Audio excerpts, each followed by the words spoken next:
Madame, Monsieur, bonjour, bienvenue dans votre édition de la mi-journée. Parce que trop d'entreprises ne remplissent pas les obligations légales d'emploi de personnes handicapées, la ville de Célestat a imaginé un concept novateur.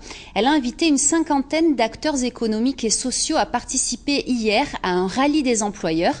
Thème de la journée, le handicap et l'emploi, et c'est à peu près tout ce que les participants savent au départ, car le reste est tenu secret. Grégory Fraise, Didier Walter. On leur a demandé de bloquer leur journée, ils l'ont fait. 48 employeurs répartis en 6 équipes. Et vous avez 5 minutes après pour faire le maximum de pretzel. Celle-ci, pilotée par le maire de Célestat, en est à sa deuxième étape, la Maison du Pain.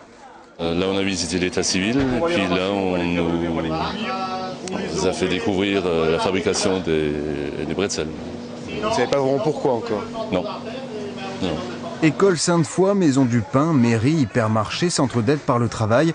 Les participants ne sont pas au bout de leur surprise et se laissent guider en mettant la main à la pâte, docile, de site en site. Il y en a 6 en tout, il est recommandé de prendre des notes, les informations sont nombreuses. On évoque souvent la question du handicap au travail. Seuls les organisateurs connaissent le fin mot de l'histoire. Même les guides de chaque groupe, ce sont des personnes qui sont handicapées. Pour certains, on le voit, pour d'autres, on le voit moins. Mais tous ceux qui s'occupent de l'accueil au niveau organisation pour toute la journée, ce sont des gens qui sont reconnus handicapés. C'est là tout le sens de ce rallye, démontrer l'évidence. Un handicap n'est pas forcément quelque chose de visible, de lourd et encore moins d'incompatible avec un emploi. Le regard envers les personnes handicapées doit beaucoup changer. Parce qu'ils vivent aussi, ils bossent aussi, donc en fait ils peuvent aussi intégrer la société. Voilà. Il y a pas mal de préjugés. C'est ça, et c'est très difficile à les enlever. Après le parcours, le secret est levé. Les 50 gentils animateurs dévoilent leur statut de travailleurs handicapés. Devant eux, les employeurs et leurs convictions peut-être un peu ébranlées.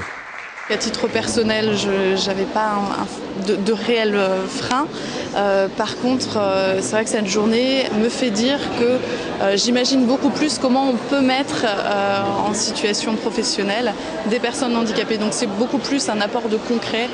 La ville de Célestat s'implique et donne l'exemple. À ce jour, elle fait mieux que la moyenne en comptant dans ses services 5% de travailleurs handicapés, mais la loi en impose 6%.